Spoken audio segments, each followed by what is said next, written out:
This video is sponsored by Squarespace. The economics of the future are somewhat different. The acquisition of wealth is no longer the driving force in our lives. We work to better ourselves and the rest of humanity. What does that mean exactly? It means we don't need money. This is something Star Trek writers and fans have been grappling with for decades. How does Star Trek's future society work? A world without money seems alien to the point of impossibility to many people. The difficulty in answering this question has led to numerous fan theories, essays, non-fiction books, and even some dismissals. It's a nice idea, but it can never happen, says the straw man. This was also something foremost in my mind when I was making part 2 of my Philosophy of Star Trek series on the concept of utopia. I thought about including the topic of today's video as a segment in that video, but I ultimately couldn't find a place for it. So here is my 2 cents on the subject. It's based on what we've seen and heard in the Star Trek mythos, combined with my extrapolations and ideas to fill in the blanks. A fun thought experiment to try and answer this age-old question: how does Star Trek's future work? To tackle this question, we have to look at replicators.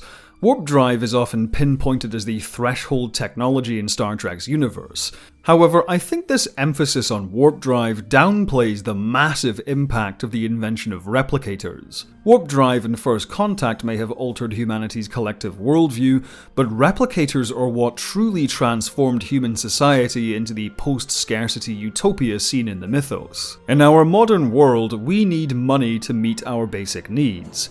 Our motivation in making money is so we can continue to shelter, clothe, and feed ourselves. There are other goods and services we use money for, but our basic needs come first. The mere existence of replicators then outright eliminates our primary need for money. Replicators can meet all of our basic needs as well as luxury items right off the bat, so why would we ever need money? This is a rather obvious point to anyone who has ever entertained the question at the heart of this video, but the implications of replicator technology go further than that. Replicators can be used to meet our basic needs, but I have yet to see anyone recognize replicators are also the ultimate tools for self-sufficiency. Keep in mind that not only can replicators replicate goods, but they can also replicate other replicators. Not only that, but replicators can replicate power sources. Replicators can make solar panels, batteries, or even the components of a small fusion reactor. Replicators can also provide building materials like bricks, cement, or lumber.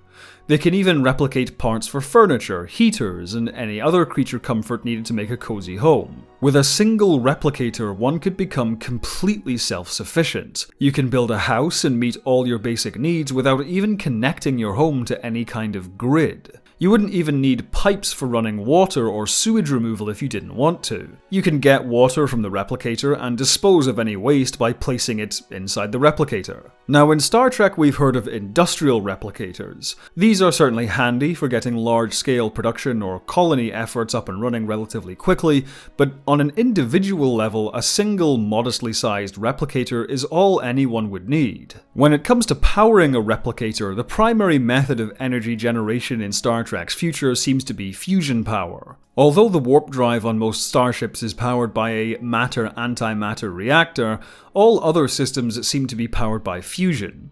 Now, fusion does require fuel, but once a replicator is powered up, the fuel needed for fusion is now in infinite supply, because the replicator itself can make more of it. It would make sense for there to be some kind of central organization or authority to initially create and distribute replicator technology, but once replicators see mass adoption, no one needs to rely on that central organization anymore. A single replicator gives a household the means to live completely independently, as much on or off the grid as it likes. The moment replicator technology is invented, our modern ideas of market supply and demand and so on cease to have any relevance whatsoever.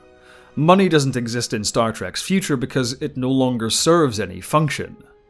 But if replicators can make anything anyone could ever want, how come people still give gifts? How come people still go to restaurants? How do people own property? Let's tackle the first question. Throughout Star Trek, we've seen numerous characters exchange gifts. Bones gave Kirk a pair of antique reading glasses, Picard gave Data the complete works of Shakespeare, and Jake gave his dad a valuable baseball card. All of these things can just be made in replicators, can't they? So why do they have any value? Gifts don't just serve practical purposes, they function as symbols of a relationship. A gift from you, sir. You value it? Yes, sir. Why? It is a reminder of friendship and service. There's also the concept of strict uniqueness to consider. Sisko could have at any time replicated himself a baseball card. While it would have looked exactly like the card he wanted, it wouldn't have as much value as the one Jake gifted him, because the replicated card wouldn't be unique. The baseball card Jake found is an antique. It has a history which a replicated version wouldn't possess. And just like the example of Picard gifting Data the works of Shakespeare, the baseball card becomes a tangible symbol of Jake and Sisko's relationship as father and son. Well, can't you just replicate another one? We could. Yeah, but we're not going to. That's our dartboard and we want it back. It's the principle of the thing. The idea that the existence of replicators would somehow render gifts redundant is predicated on the notion of gifts only having value if they are exchanged for money or if they serve some practical purpose. However, this fails to consider the social value of gift giving and the sentimental value of collector's items. The same thing applies to restaurants. People go to restaurants in Star Trek for the same reason people go to restaurants today. Partly for higher food quality, but I would argue mostly for the experience. Human beings are social creatures. We like to be amongst other people, even if we're not actively interacting with everyone. A good dining experience isn't wholly dependent on the food and drink, but the atmosphere of a place, the decor, the character, the music, and so on. People in Star Trek go to restaurants simply because they like it, because they can't get the experience of a restaurant, bar, or cafe from a replicator at home. Which leads us to another question. If there is no commerce, how do people own things? How does Joseph Sisko own his restaurant? How does the Picard family own Chateau Picard? It's conceivable they could have been built from replicated materials, but there are repeated references to both properties being in both families for generations. First, we need to distinguish private property from personal property. Private property is something one claims ownership of for profit, whereas personal property is something one claims ownership of for personal use. My PlayStation is personal property because I use it. If it was stolen, I wouldn't just be hurt financially, but I would also be hurt personally, because I wouldn't be able to finish Yakuza Like a Dragon, and I was really doing well in that business management minigame. This is why we intrinsically understand that theft is wrong. It's not just because the law says so, there's also a social contract at work. Iain M. Banks' Culture series also depicts a future utopian society where money and the concept of private property don't exist, and we see this social contract in practice. In the book The Player of Games, the protagonist, Gernau Morat Gerge, yeah, all of Iain M. Banks' character names were like this, spends almost 5 years away from his home on an expedition to an alien empire. During his time away, his home is freely used by other people because they know he will not be personally using the property while he's away.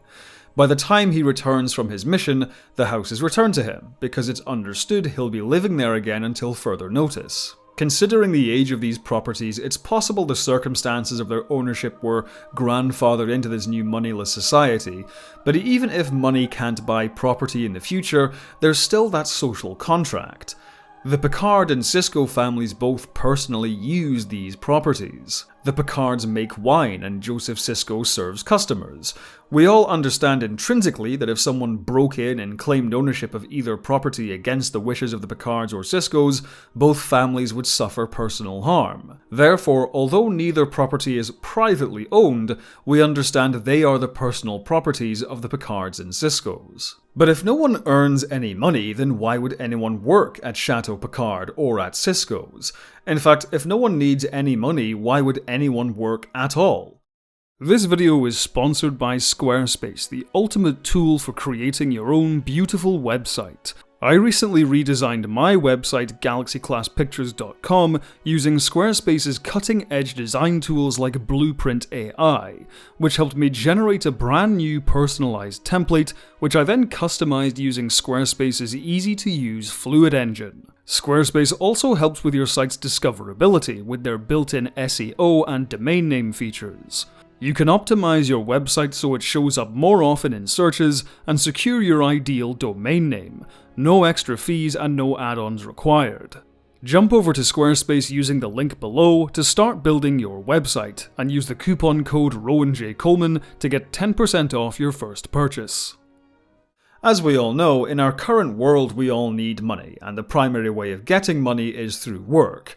However, it's a mistake to assume that getting money is the only reason people work. A future without money where basic needs are met wouldn't eliminate work. It would simply eliminate work people didn't want to do. It would eliminate the kinds of pointless jobs described in David Graeber's book Bullshit Jobs. This is why, in my opinion, a failure of Star Trek's world building is the strange absence of automation. Joseph Sisko clearly loves running his restaurant. He enjoys the process of preparing food for people and always greets customers with a big smile on his face. In today's world, Sisko would have to constantly worry about the restaurant being profitable, but in Star Trek's future he can simply do the work which makes him happy without ever stressing about money. But is the guy spending 8 hours a day welding hull panels onto the Enterprise really fulfilled by that kind of work? Then again, some work is worth doing even if one doesn't enjoy it, simply because it can be a positive act. Jake doesn't like waiting tables or helping out in the kitchen in his grandfather's restaurant, but he still does the work because helping his grandpa out is a good thing to do. So we could argue menial construction jobs have become communal jobs, which everyone does at some point in their lives in Star Trek's future, but personally I'm not convinced. This is one of the gaps in Star Trek's world building which I'm choosing to fill in with my own headcanon. The point is that work isn't just about earning money, it's about finding something to do that's fulfilling on a personal level. As a piece of anecdotal evidence, I've occasionally asked my friends and family what they would do with their lives if they didn't have to worry about money.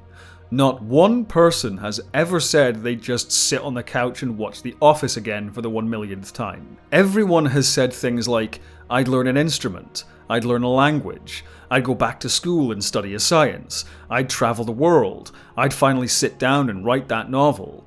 What this shows to me is that when money is no object, people want to learn, to express themselves and do something exciting.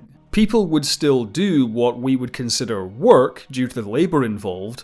They would simply do the work that they would find most fulfilling. In Star Trek's moneyless future, replicators not only take care of our basic needs, but they also make us totally self-sufficient. Our possessions are neither communal nor private, but personally owned, something which is understood via social contract. This leaves us free to pursue the work which is truly fulfilling to us on a deeper level. There is no theft because no one is driven to desperation through poverty, and no valuable item can be sold off. But how can a social contract settle disputes? What about housing? What about infrastructure? What about the government? What about the bad apples? There are still a lot of lingering questions about how Star Trek's future works. Here's a hypothetical scenario for you. What if one day some asshole kicks down the front door to Chateau Picard, trashes the place, and then just refuses to leave? What happens then in Star Trek's future? In the modern day, depending on where you live, you can call the police who will show up and remove the asshole for trespassing. Today we have strict private property laws. But if there's no private property in Star Trek's future, only personal property, what happens then? We rarely see any kind of police force in Star Trek's future. Other than brief appearances from Starfleet security, we've only ever seen that one robot guy in Star Trek 2009. Perhaps there is a police force that simply enforces the social contracts of personal property the way police protect private property today, but frankly, I don't buy it. That seems like a very boring solution to this problem, and if personal property is defined in law the way I described previously, it's way too vague and it's a goldmine for NIMBYs. No. To solve this intellectual puzzle, personal property will remain a social contract, not the literal law. So how do we deal with an asshole like this? Unfortunately, some people are just dicks regardless of their economic status. So what do we do about this asshole in our scenario? To explore the answer to this question, let's take a quick trip over to the Orville. I don't think it's uncontroversial to say the Orville was basically Seth MacFarlane's Star Trek fanfiction. I don't say that as a negative, the Orville was fantastic after its rocky first season, but it's undeniable how much influence Star Trek had on that show. Like Star Trek, the Orville presents us with a utopian future where money is obsolete, replicators can make anything upon request, and people generally seem to lead happy, fulfilling lives, so the comparison isn't unwarranted. In the Season 2 episode All the World is Birthday Cake, Commander Grayson says this: "Our currency is reputation. An individual's wealth is determined by their personal achievements, not their monetary value."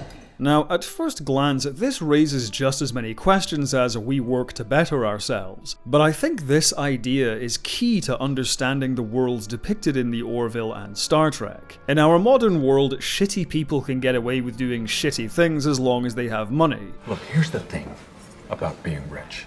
You get to do what you want, the authorities can't really touch you. Okay, it's like being a superhero, only better.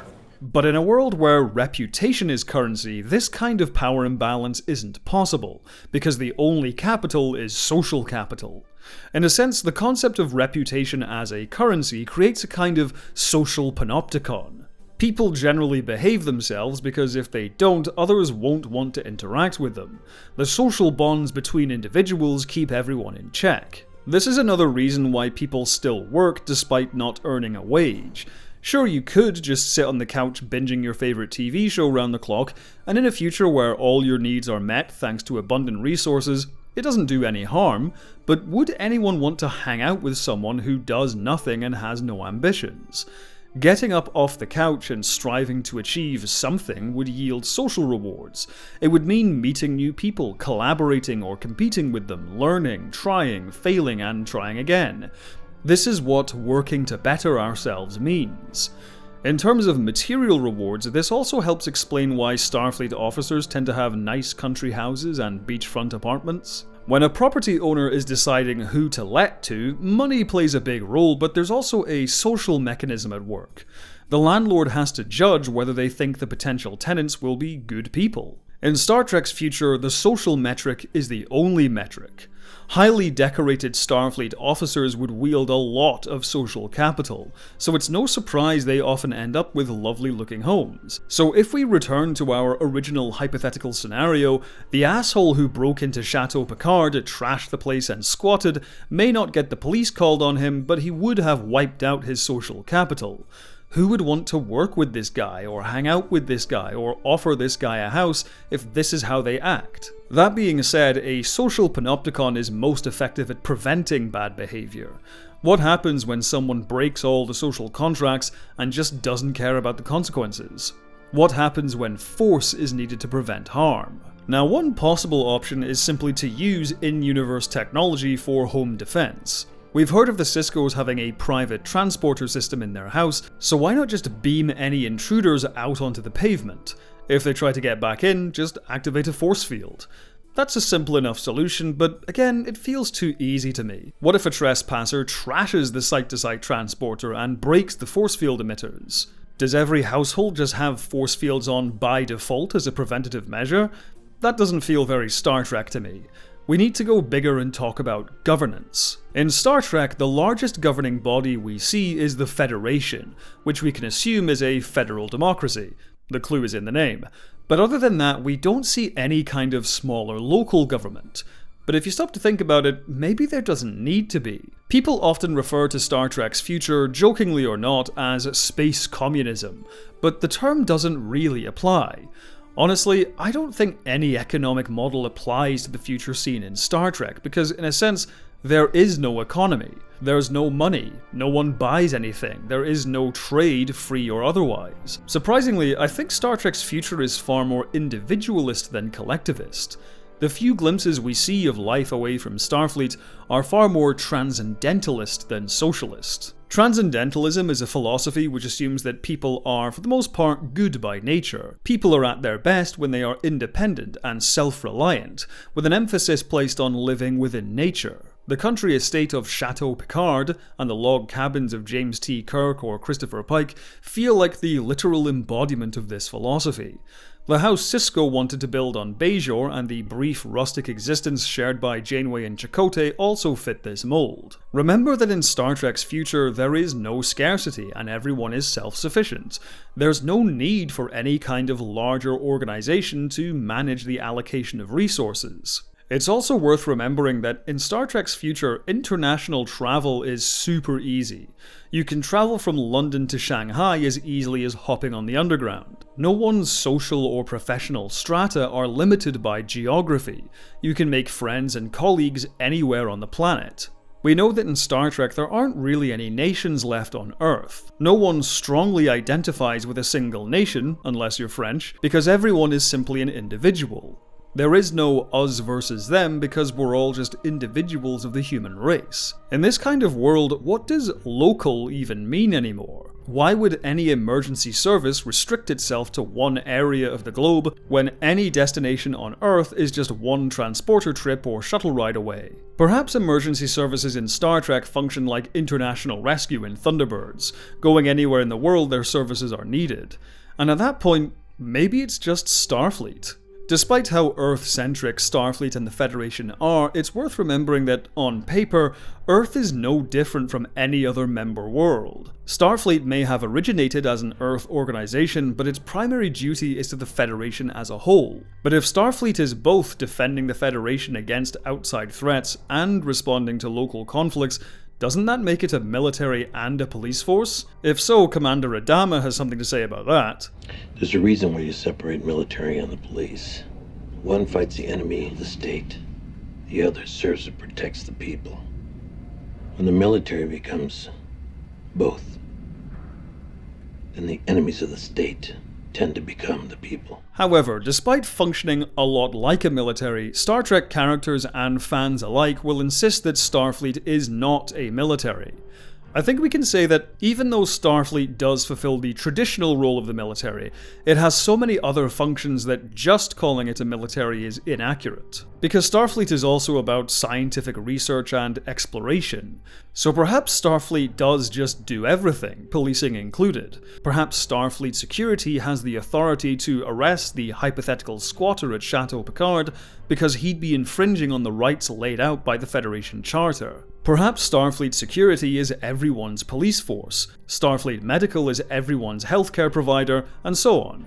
That would make sense, but it would also make the universe a little too Robert A. Heinlein for my liking. We also see plenty of examples of non-Starfleet scientists and security personnel, etc. I think it makes sense for there to be some kind of planetary emergency services, which occasionally work with Starfleet, though it makes the most sense for all of these services to be based in Earth orbit. So if push comes to shove and the squatter doesn't leave, a police force of some kind, whether it be Starfleet security or a separate multinational law enforcement agency, arrests the trespasser and escorts him off the property. Later, I'd imagine the perp is offered counseling or some kind of support service as opposed to simply being thrown in jail. We haven't seen any prisons in the Star Trek universe. There are brigs on Starfleet vessels and stations, but on Earth, prisons seem to have been replaced by penal colonies, which focus on rehabilitation rather than punishment, much like the Norwegian prisons described by Rutger Bregman in his book Humankind: A Hopeful History. These are facilities in which inmates, even murderers, are part of a community,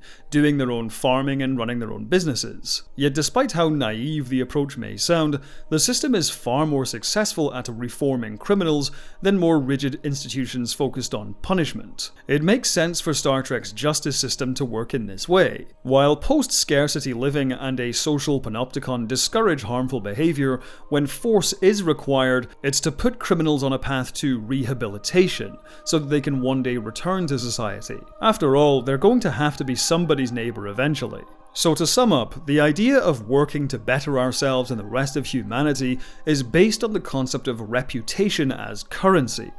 Individuals wield social capital to yield social and material rewards. Because everyone is so self-sufficient and individualized, the role of government is largely centralized to the Federation Council, which maintains and expands the Federation Charter in accordance with the wishes of voters. Starfleet, meanwhile, works together with planetary authorities to respond to any emergencies which may arise, be they large disasters or small social disputes. It is a future society in which kindness, generosity, integrity, and ambition are rewarded and never squandered. The lazy and lethargic are still cared for. They may miss out on what life has to offer, but that's their choice. Antisocial or violent individuals are given a path to rehabilitation, and only secluded when necessary until they can participate in society again. But what happens when individuals want to do more than self-sufficiency?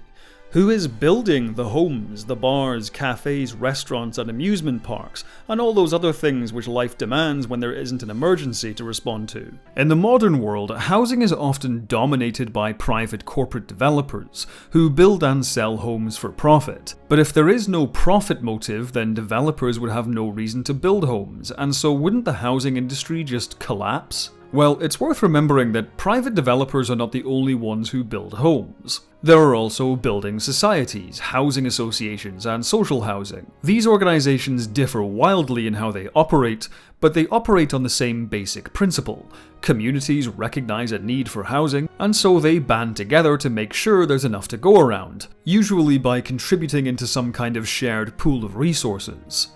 Though money is the driving mechanism behind their operations, the goal of these organizations is to provide people with homes, not to turn a profit. In Star Trek's future, organizational models like these have either overtaken or outright replaced private developers as the main housing provider. However, as I said, while these organizations are not for profit, money is still the driving force behind their operations in today's world.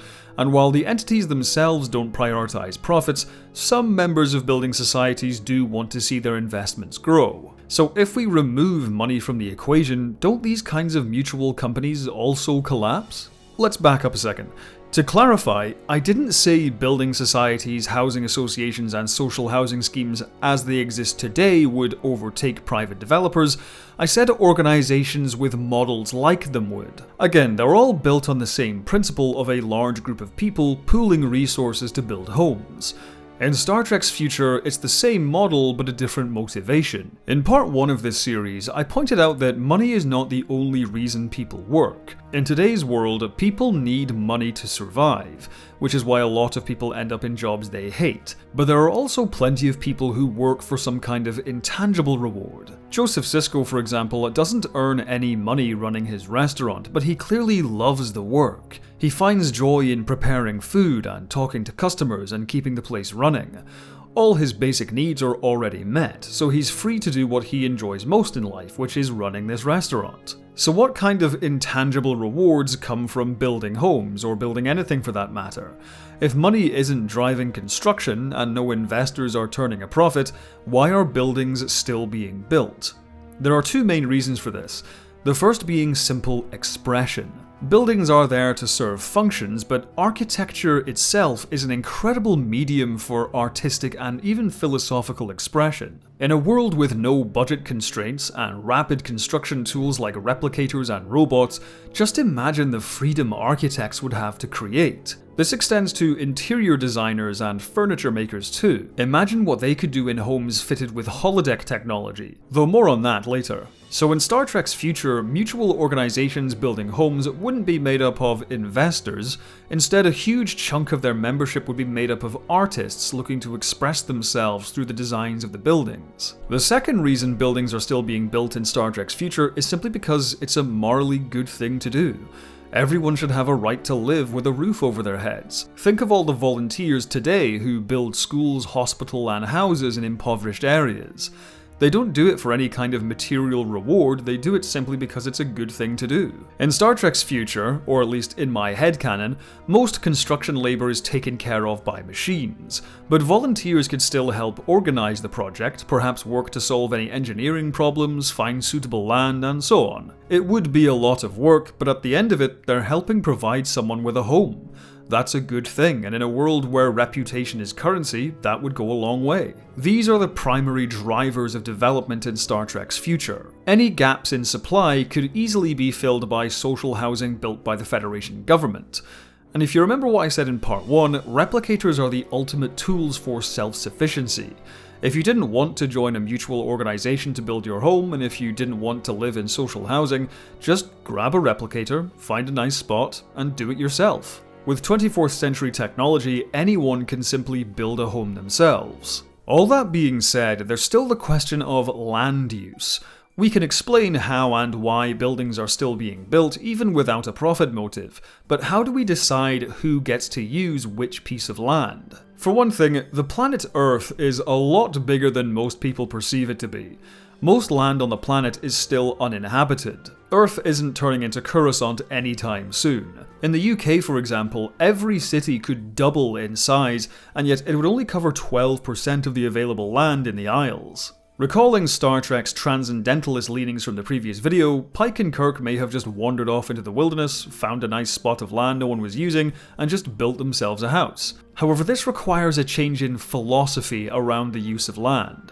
Political economist and journalist Henry George believed that land, something that wasn't invented by anybody, should belong to all members of society equally, and that anyone who fences off a piece of land to call their own, depriving others of access to it, should pay a tax for it. Anyone who buys a plot of land only to do nothing with it would simply be wasting money, so they'd be incentivized to either sell it to someone else or do something of value with it. Obviously, there are no taxes in Star Trek's future, but I would imagine they adopted a philosophy like this. If you want to build something somewhere, be it a house, a bar, or an amusement park, simply find a suitable location and ask if anyone is using it. If no one is, great, go ahead. If someone is using the land or someone nearby objects to what you're building, just talk it out and figure out a solution, or find somewhere else. Land is in finite supply, yes, but in Star Trek's future, people can use way more of it than we can today. Today, if you want to build some new houses near a city, you need to connect it to the city's infrastructure. The further away you build, the more costly the infrastructure. This has led to a concentration of people and resources into cities. However, in Star Trek's future, replicators remove the need to be connected to a grid, and transportation to anywhere on the planet might as well be instantaneous. In a world of shuttlecraft traveling at relativistic speeds and global transporter networks, where people build is no longer limited by geography. Imagine living in London, working in Shanghai, and having dinner in Paris all on the same day. In Star Trek's future, it's possible. There is also hologram technology to consider. We know that while inside a holodeck, users can journey far into the distance of a simulated landscape without ever hitting the wall. We also know that because holodeck technology is based on the same principles as the transporters and replicators, holodeck simulations feel entirely real while you're within them. So even if you get stuck with a tiny box-room apartment, holographic projectors can turn that tiny living space into a luxurious mansion or spacious penthouse. It's up to the user. We also know that Earth has some kind of weather control system, so even if you prefer a rustic log cabin, you can be guaranteed a nice climate wherever you put down. I'd also like to point out that not everyone wants to live in the same type of place. Many people want beachfront property, but many others prefer the woods or the desert or even the Arctic Circle. After all of that, if you still think land is too finite, do you know where you can find plenty of living space? Space. I'm not just talking about other planets, but space habitats. In Ian M. Banks' Culture series, another post-scarcity utopian society, most people don't live on planets, but instead live in enormous space habitats called orbitals. The area of space the culture covers is so vast that anyone can find their ideal living conditions if they look long enough. Star Trek features numerous large space habitats, and at one point Bones even mentions owning an entire moon. So if you can't find what you're looking for on Earth, you have all of space to choose from. However, there's still another question which crops up now and then. In a world with no money, no private property, with all that George's land use stuff I just talked about, how does the Picard family own Chateau Picard? We know the property has been in their family for generations, meaning it was originally bought with money a long time ago and then inherited by those who came after. Doesn't that whole idea contradict the egalitarian, moneyless society seen in Star Trek? Not necessarily. I think when people hear the word equality, they often think of it as everyone getting the same thing, but what it really means is equality of opportunity. Some people will want big country houses and some people won't. The point is, everyone gets the opportunity to have both. Although the Picards came to own the chateau thanks to a system which no longer exists, that doesn't automatically mean it would be taken away from them. Star Trek's future is an evolution, not a hard reset, so there's some nuance in the transition from our modern day society to Star Trek's future society. It's not an all or nothing proposition. People weren't forced to stop using money, they were offered a better alternative. So I think Chateau Picard was simply grandfathered into the new system. After all, what would be the point of forcibly taking this property away from the family? A property which the family uses and works on. They aren't doing anyone any harm. Remember that this is a future where resources are abundant and an individual's rights are enshrined under the Federation Charter. Sure, some extra houses could maybe be built on the land taken up by Chateau Picard, but there's no need, and no one has the right to force the issue. It doesn't have to be an issue at all. Why does the Picard family get to own Chateau Picard? Considering everything I've said in this video, the answer is, why wouldn't they? Far from the absence of money crippling housing and leisure, in Star Trek's post-scarcity future, those things have been liberated. Rather than private for-profit developers driving construction, new houses and attractions are created by artists expressing their creativity and volunteers putting their time and effort towards making people's lives better. In a world of super fast transportation and abundant land, people are no longer limited by geography. The world is everyone's oyster, free to live, work and play anywhere they want, customizing their environments to suit their needs. And if Earth isn't enough, people have the enormity of space to find what they're looking for. All of that sounds wonderful, right? The trouble is, that's not quite the Star Trek universe we're presented with, is it? As many people have pointed out in the comments, the future I've described in this video series is contradicted numerous times by what we see in the Star Trek universe. Often these comments weren't disagreements, but someone pointing to a scene or line of dialogue in Star Trek which goes against what I've argued. And these points are pretty easy to find, which is why I included my own headcanon ideas. For example, I argued that a lot of grunt work is done by robots, even though we don't actually see that many robots in Star Trek. Attempting to explain how Star Trek's future works is such a frustrating thing to do, because it doesn't take long to tie yourself in knots. And that's because Star Trek's universe is fundamentally broken. Now what I mean by this is that if you logically follow the implications of many Star Trek technologies, then the Star Trek universe should not work the way it's depicted. For example, the mere existence of replicators should lead to the Federation having effectively limitless energy and resources. Now I know just saying that has sent some of you rocketing to the comments furiously typing, but hold your horses and let me explain. Like many things in Star Trek, how exactly replicators work has been left quite vague, but there are two schools of thought. The first says that replicators are capable of creating matter out of pure energy. The second says replicators need to ingest raw matter first to convert that matter into new things. Again, I know some of you are about to quote Memory Alpha or some technical manual at me, but like I said, hold your horses. My problem with this debate is that the existence of the second supports the existence of the first. If replicators can convert matter into energy and energy into matter, then surely they can convert pure energy into matter. It's not as if the energy has to exist as matter first in order to be convertible. If replicators can convert energy into matter, then raw materials be damned, just feed a replicator enough energy and it can make whatever you want. Now perhaps this process requires a lot more power to pull off, but with Starfleet's resources, humanity could quite easily tap into an infinite energy source, namely the sun.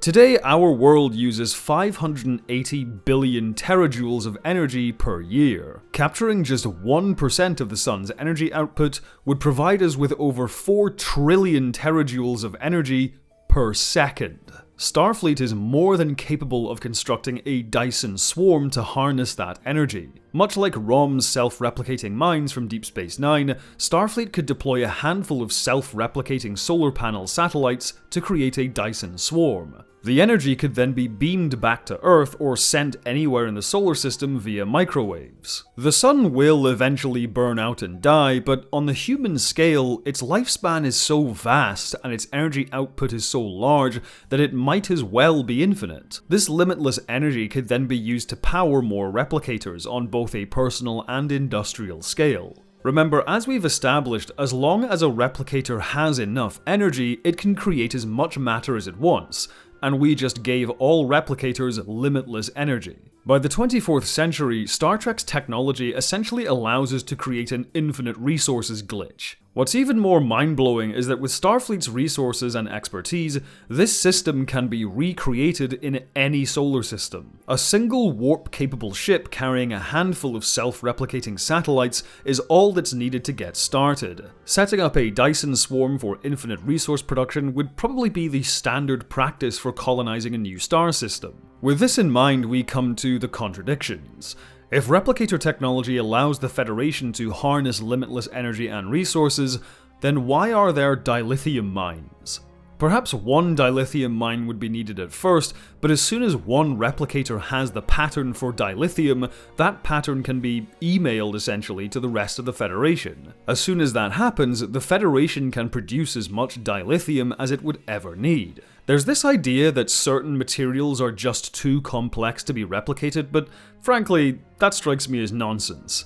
If replicators can make phasers and other complex devices, why would they have trouble with base resources, which are much simpler in their structure? The same goes for gold-pressed latinum. What's so complex about a metal wrapped in another metal? It makes sense for the Ferengi to impose this arbitrary limit on replicators to keep their economy going, but the Federation would be able to print as much latinum as it wants. I once had this theory that when the Starfleet officers on DS9 wanted to participate in Quark's casino games, they simply replicated some latinum to get started. After all, for Starfleet officers, it's about having fun, not winning money. Any winnings they take home can either be dematerialized in the replicator, or, for the most enthusiastic hobbyists, kept in a safe place in their quarters. It simply doesn't make sense for Federation citizens to be unable to replicate latinum. If a transporter can beam it, a replicator can make it. Of course, this is contradicted by the episode in the cards. If you want to bid at the auction, use your own money. I'm human. I don't have any money. But let's stick with the headcanon for now and take this even further. If the Federation can harness limitless energy and resources, its geopolitical power on the galactic stage would be second to none. Imagine how powerful this ability would be in preventing wars. After all, the entire Cardassian conflict came out of the Cardassian Empire's resource crisis. The whole reason they occupied Bajor was to exploit the planet's resources. The Federation could fix this instantly. Either they can provide the Cardassians with what they need, or simply give the Cardassians the technology so the Cardassians can do it themselves. If it seemed like the Cardassians would use these new resources to expand even further, the Federation could make withdrawing from Bajor a condition of the treaty, something like that. Wars happen for a variety of reasons, but they hinge on controlling resources. Even the Klingons care about their lands and possessions as much as they care about glorious battle. But even if one of the Federation's rivals was so determined to fight a war, remember, the Federation has limitless resources. Imagine the kind of offensive capability they possess. I'm not even talking about building starships here. The Federation could use its overwhelming industrial power to produce thousands, if not millions, of warp-capable torpedoes. If that's too aggressive sounding, think of the number of shield generators and automated defense platforms which could be built. Crewed ships would certainly be needed here and there, but in any large-scale conflict, the Federation's military might would eclipse its nearest rivals. Even if the Klingons, Romulans, or Dominion created their own infinite resource glitch, that would only make them equal to the Federation, not their superior. It would mean stalemate, which would mean peace. They have weapons, you have weapons, everyone has weapons, but right now, no one has a clear advantage. So the price of peace is at an all-time low. In the 24th century, when replicators have seen mass adoption, war in Star Trek's universe should barely exist. The Borg would pose a threat, but conflicts with the Cardassians, Klingons, Romulans, and Dominion would be handled through careful negotiation and trade. Aside from a few small pockets of frontier Federation territory, there would be no need for mines, factories, or freighters. In a post-scarcity society, bandits and pirates also would not exist. Yet that's not usually what we see in this universe. Instead, we see holographic workers toiling in dilithium mines, thieves attempting to steal warp plasma for profit, and space battles over shipyards. When the implications of Star Trek's technology are taken to their logical conclusion, none of this should exist. So why does it? The uncomfortable truth is, most Star Trek writers never truly embraced Gene Roddenberry's vision. Now, to be clear, I don't think Gene Roddenberry was an infallible genius. He came up with a great concept, but as a writer, his contributions to Star Trek are largely subpar, and his idea of what constituted bright and utopian bordered on the puritanical at times. It's also worth noting that Roddenberry's vision changed over time. Star Trek the original series is optimistic, but hardly utopian. It was progressive in many ways, but it's still a show very much of its time. There are numerous references to money and religion which you'd never find in the Next Generation. Star Trek's future as a utopia didn't come about until the motion picture, and was fully crystallized in early TNG. It's here elements like post-scarcity living with no money and abundance through replicators are definitively established. This is where Star Trek, as most people know it, came into being. The vision of a future where humanity has overcome its petty squabbles, and struggle, strife, action, and adventure are found on the frontier, not at home. We have eliminated hunger, want, the need for possessions. We've grown out of our infancy. Weirdly, it's works like Ian M. Banks' Culture series which embody this concept far better than most of Star Trek. Unfortunately, Roddenberry's own, at times dogmatic view of this utopian vision often led him to dismiss story ideas rather than generating ones of his own. It seems as Star Trek developed, writers came to view Roddenberry's vision as a zero-sum game. Either commit to a utopian future where everyone is happy and have dull, lethargic, intellectual stories, or walk back the utopian future to create rich, character-focused stories. Don't get me wrong, I love what Nicholas Meyer and Harve Bennett did in turning Star Trek into outer space naval adventure. My favourite Star Trek show is Deep Space Nine, which at times actively deconstructs Roddenberry's vision. Each time writers pushed back and took bold creative swings, great Star Trek often followed. However, I can't help but feel that Star Trek's identity has been slowly watered down as a result. Gradually, it has drifted away from its core concept and transformed into a more generic sci-fi setting. Beginning in the 90s, Star Trek stories became more and more about the Federation under attack, or the Federation being corrupted, or taking place at a time before the Federation even existed. These stories aren't bad, in fact many are the best Star Trek has to offer, but the mythos has increasingly turned insular. Star Trek was supposed to be about going boldly where no one has gone before. It was supposed to be about imagining a better and brighter future, but over time, Star Trek became more and more obsessed with the past. With each video I've made in this series, I've seen a lot of negative comments. Some comments are caveats. Sure, they say there's no money, but they have energy credits, which are basically the same thing. Some comments are light dismissals. Star Trek's just a fictional setting, made up by writers. It doesn't make sense and it doesn't have to. Others are harsh dismissals. Utopias never work, Star Trek is just space communism and communism sucks, etc, etc. And then there are the hot takes. Star Trek's future is actually a dystopia, and here's why. To me, all of these comments are essentially saying the same thing. I don't want to think about this. To which I say, isn't it worth thinking about? I know Star Trek is made up, I know it's inconsistent, I know many of my explanations are probably flawed, but if you think my ideas are wrong, why not suggest your own? Why not seriously entertain the idea of what a better world would look like, rather than outright dismissing it as impossible? Because we should always be thinking about improving ourselves and the world around us. That's how human civilization makes progress. It does not make progress by assuming the world as it is as good as it will ever be. There are countless things we take for granted today that people in the past could only dream of. Star Trek's future may be a dream, but that doesn't mean it's impossible. A map of the world that does not include Utopia is not even worth glancing at, for it leaves out the one country at which humanity is always landing. And when humanity lands there, it looks out, and, seeing a better country, sets sail. Progress is the realization of utopias. If you enjoyed this video, consider leaving a like and subscribing to the channel to stay up to date on future uploads. You can see videos early, uncut and ad-free by joining me on Patreon. I'd like to thank all of my current patrons and members, with an ultra thanks to Evan, Eamon Kelly, Michael Hardy, County Ark, Mike Halsey, Olivia Computer, Bano, Tom, Director Kate, Patrick Fleming, Matthew Camille, Lilac Yene, Ed Mark Starr, Extreme Streamers, Howard Craig Kervik, and AS Caging 101. Thank you once again for watching. Have a good one.